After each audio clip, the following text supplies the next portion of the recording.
जहां एक तरफ हमारा देश भारत क्रिकेट में सुपर पावर बन चुका है, वहीं दूसरी तरफ फुटबॉल में हम लोग अभी तक फिसड्डी के फिसड्डी बने हुए हैं।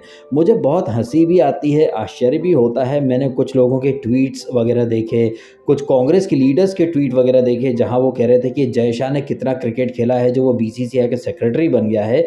लेकिन वही कांग्रेस के लोग राहुल गांधी को अपना लीडर माने बैठे हैं। वही कांग्रेस के लोग तब मुंह में दही जमा कर बैठ गए थे जब शरद पवार बीसीसीआई के प्रेसिडेंट बन गए थे। तब किसी ने नहीं पूछा कि शरद पवार ने कितने मैचेस जिताए हैं या कितने वर्ल्ड कप में उन्होंने इंडिया को रिप्रेजेंट किया है। उन्हीं शरद पवार का खास चेला प्रफुल्ल पटेल, जिसने इंडियन फुटबॉल को डुबा के रख दिया है। आपको तो पता चल ही गया होगा।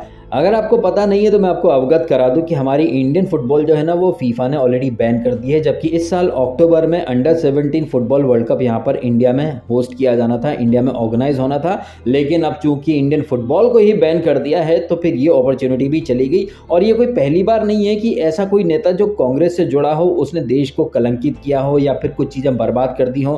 प्रफुल्ल पटेल से पहले सुरेश कलमाडी थे, जो CWG गेम में घोटाला किया था। और ऐसे घोटालेबाजों के लीडर थे मनमोहन सिंह जी। ये जो प्रफुल्ल पटेल है, इंडियन फुटबॉल को बर्बाद करने से पहले इन्होंने एयर इंडिया को भी बर्बाद किया था। 2004 में जब प्रफुल्ल पटेल एविएशन मिनिस्टर बने थे, सिविल एविएशन मिनिस्टर, उस समय एयर इंडिया जो थी ना, वो तकरीबन 100 करोड़ के फायदे में चल रही थी। आई थिंक एग्जैक्ट अमाउंट कुछ 105 करोड़ था। तो 105 करोड़ के फायदे में चल रही थी, मतलब प्रॉफिट में चल रही थी एयर इंडिया।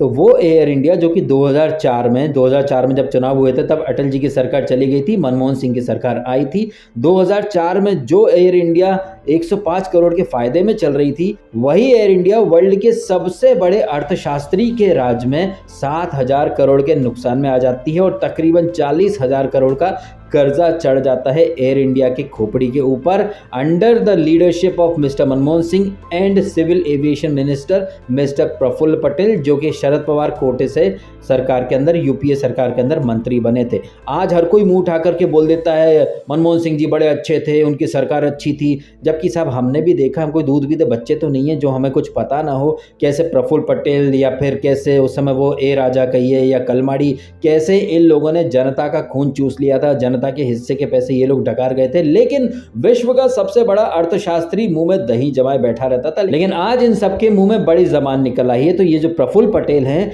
जिन्होंने पहले एयर इंडिया का बंटाधार कर दिया और अब ये स्पोर्ट्स में घुसे, 2009 में ऑल इंडिया फुटबॉल फेडरेशन के प्रेसिडेंट बने, ऐसे कुर्सी पकड़ी की दोबारा छोड़ने का नाम नहीं लिया। जहां एक तरफ हमारा देश क्रिकेट में सुपर पावर बन चुका है, वहीं फुटबॉल के क्षेत्र में हम लोग ऊपर जाने के बजाय एकदम नीचे की तरफ, ढलान की तरफ गिरते पड़ते चले जा रहे हैं, because of poor administration, because of politics. At the same time मुझे बहुत बुरा भी फील हो रहा है उन लड़के लड़कियों के लिए, उन फुटबॉलर्स के लिए, सुनील छेत्री के लिए, जो कि इंडियन फुटबॉल के लिए अपना जी जान लगा देते हैं। लेकिन पुअर पॉलिटिक्स कहिए, थर्ड क्लास मेंटेलिटी वाले लोग जो कि फुटबॉल फेडरेशन में घुस चुके हैं, उन लोगों ने खिलाड़ियों के सपने, उनका करियर, फ्यूचर सब बर्बाद करके रख दिया।